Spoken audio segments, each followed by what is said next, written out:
Please be seated. His Excellency, President Ferdinand Romualdez Marcos Jr., the Honorable Chief Justice Alexander Aguirre, the Honorable Alexander Gesmundo, sorry.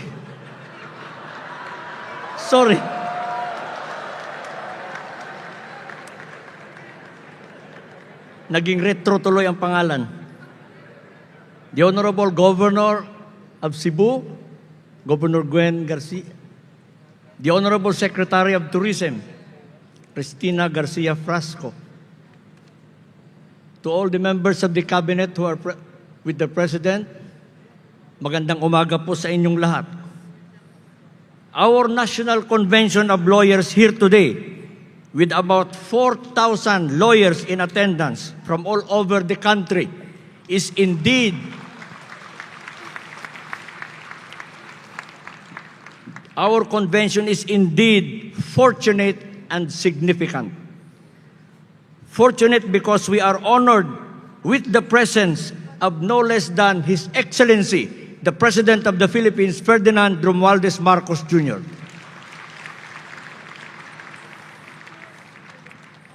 On a personal note, I also feel fortunate and honored that during my term as National President of the Integrated Bar, our convention is graced by the President of the Philippines.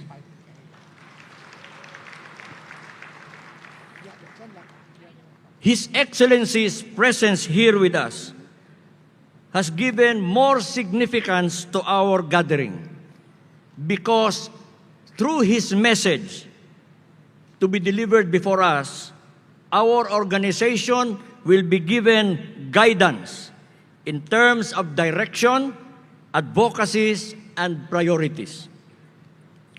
We feel confident that with His Excellency's support, the Integrated Bar of the Philippines shall succeed in discharging its public responsibilities and productively assist in strengthening our legal and judicial system. Again, in behalf of the Integrated Bar of the Philippines and the 4,000 lawyers gathered here today, it is my distinct honor to welcome to the largest convention of lawyers, His Excellency, President Ferdinand Romualdez Marcos Jr. Maraming salamat. Thank you, Attorney Pido. And now, may we call on the Secretary of the Department of Tourism, Attorney Cristina Garcia Frasco, for her message and introduction of our guest of honor. Mayong buntag kaninyong tanan. His Excellency, President Ferdinand R. Marcos Jr., Chief Justice Alexander Gesmundo, and all the justices of the Supreme Court, Governor Gwen Garcia of the Province of Cebu, IBP National President Attorney Antonio Pido, and other officials and distinguished members of the Integrated Bar of the Philippines. I am honored to welcome you all to the 20th National Convention of Lawyers, organized by the IBP. I'm especially grateful that this year's event is being held in my home province and city of Cebu, where history, heritage, and hospitality are woven into the fabric of our culture, making every visit here a truly memorable and unique experience. Daghang salamat, IBP, ug malipayong pag-abot sa Cebu.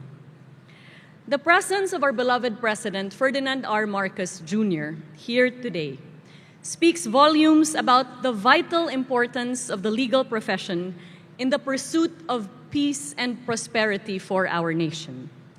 His leadership, underscored by a deep commitment to social justice and equitable development, reinforces the crucial role that lawyers play in the shared aspiration that binds us together to live in a truly just and equitable society. Thank you, Mr. President, for honoring the over 4,000-strong lawyers from Luzon, Visayas, and Mindanao who are here today.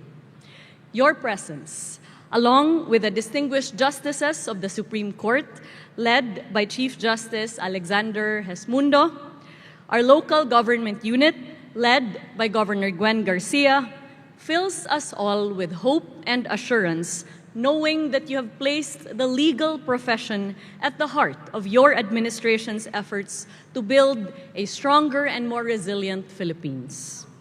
As we reflect on the immense contributions of lawyers, we must also recognize how indispensable they are to one of the most vital sectors of our economy, tourism. Lawyers ensure that the rights of communities are protected, laws are respected, and the beauty of our destinations is sustained, not only through legal advocacy, but through your unwavering commitment to the welfare of our stakeholders. In a significant step towards empowering our tourism frontliners, the Department of Tourism and the IBP have signed a memorandum of agreement to provide free legal aid to those who serve our nation's tourism industry. This initiative ensures that the men and women at the front lines of the tourism sector have the support that they need to continue to provide a welcoming and thriving tourism sector to visitors from around the world. To further amplify this effort, the DOT and IBP will soon launch a privilege card for IBP members, which encourages domestic tourism, provides incentives for IBP members to stay and dine in DOT-accredited establishments, and invites our fellow Filipinos to experience the unparalleled beauty and diversity of our country. The partnership between the Department of Tourism and the IBP exemplifies the unifying power of tourism and the value of collaboration and shared responsibility in nurturing a sustainable and inclusive future for our nation.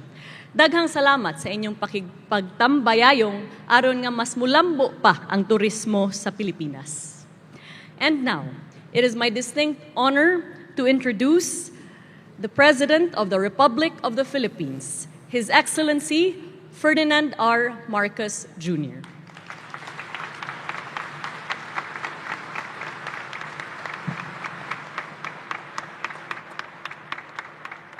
Thank you very much, Secretary Attorney Cristina Garcia Frasco. Please be seated.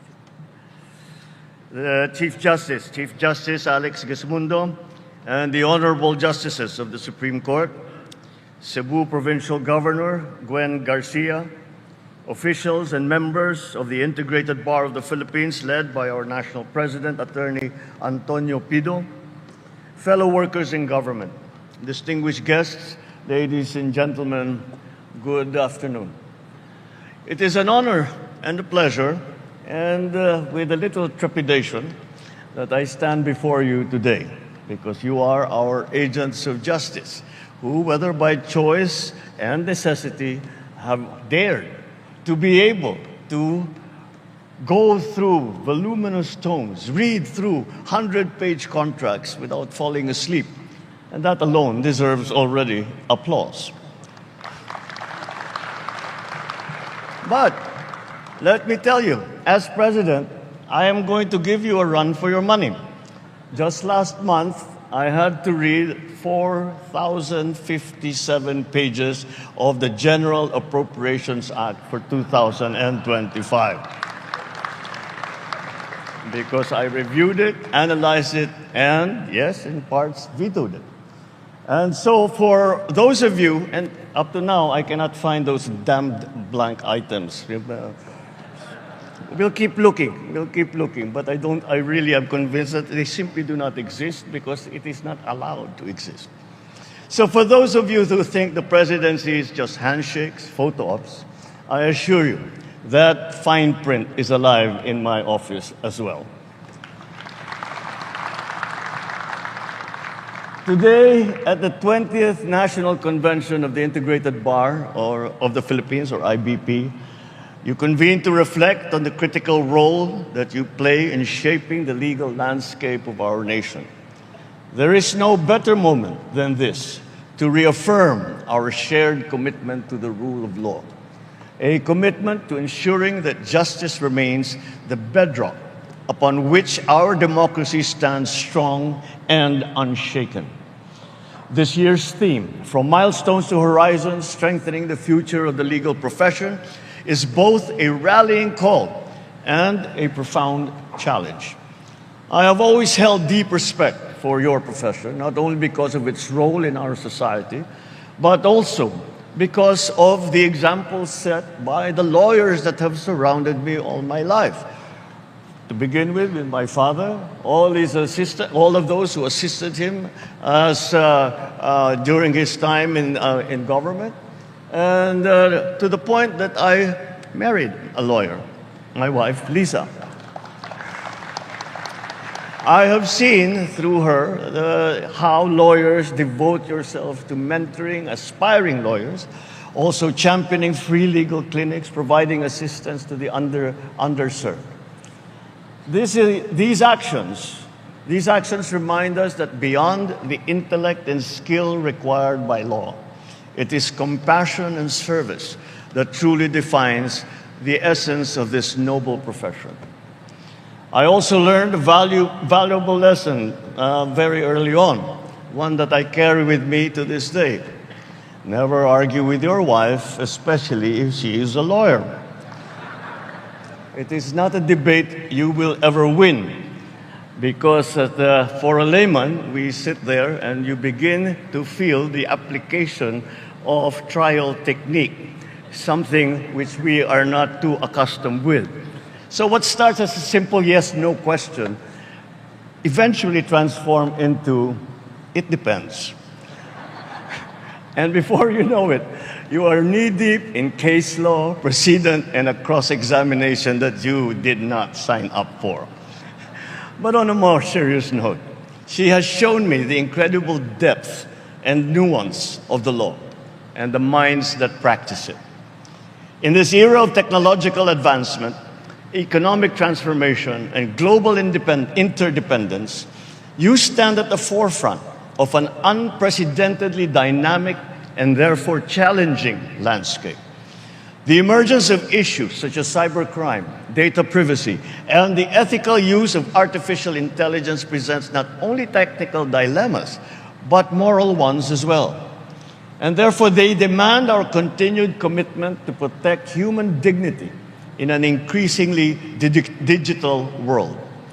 The recent adoption of the Code of Professional Responsibility and Accountability is a significant step forward, a declaration that the highest ethical standards must guide every member of the legal community. The task before us now is to ensure that this code becomes the very foundation of how our lawyers live and practice. Equally pressing is the existential challenge of our time, and that is climate crisis. This is no longer an abstract threat that is spoken about at the high levels of science. It is a reality that jeopardizes the very survival of future generations. Your field plays a vital role in this endeavor, crafting and upholding stronger environmental policies that protect our shared home, developing the concept of environmental justice. By doing so, you safeguard the rights of today and preserve the dreams and dignity of those that will follow us. Strengthening the legal profession, however, demands more than responding to crises. It also requires reinforcing your field's very foundations, education, continuous learning. The next generation of lawyers must be prepared to meet the challenges of this ever-changing world. And so the 3,962 new lawyers, welcome to the front lines of justice. Your journey begins now. And that journey, with it, a tremendous opportunity is granted you to shape a society that is fairer, more equitable, more inclusive. As the legal profession evolves, so too must our learning institutions. Law schools must continually adapt to the demands of the times by refining their curricula, integrating emerging fields, and ensuring a seamless blend of legal theory and real-world application. The revised model curriculum of the Basic Law program already sets the stage by incorporating human rights law and international law at its core.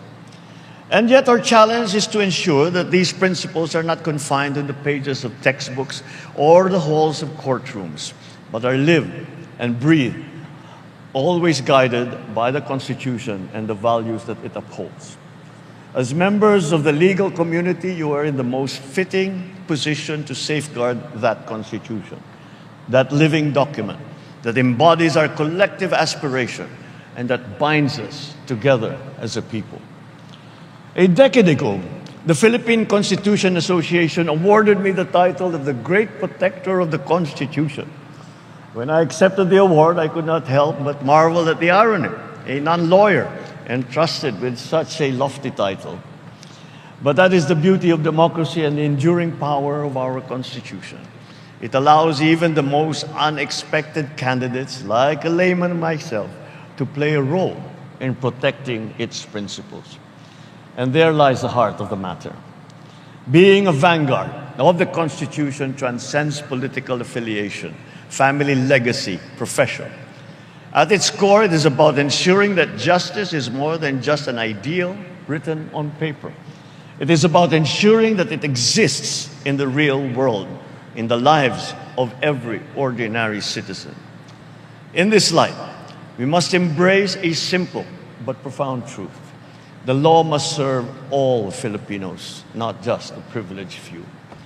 Justice must find its way to the margins where it is most needed, reaching the underserved, the unseen, the unheard.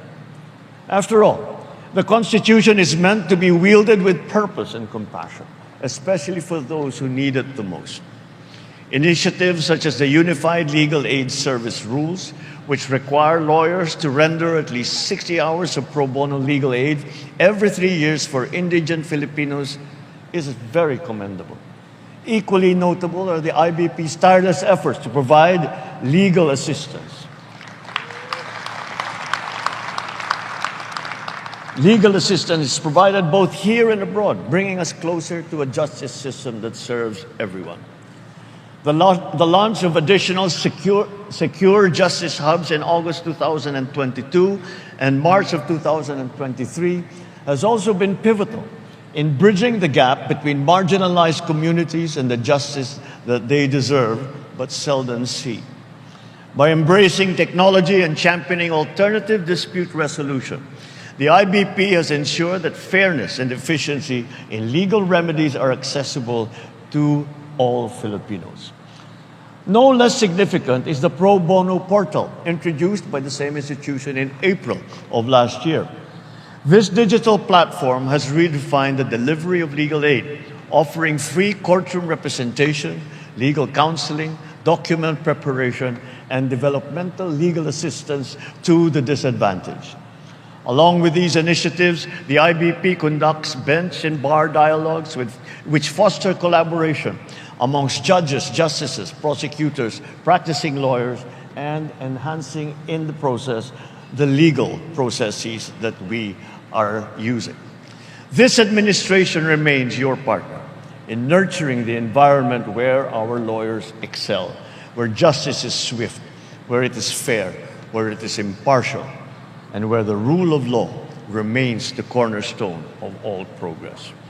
Towards this end, we have enacted 14 new laws establishing additional first and second level courts across the country, bringing justice closer to our people.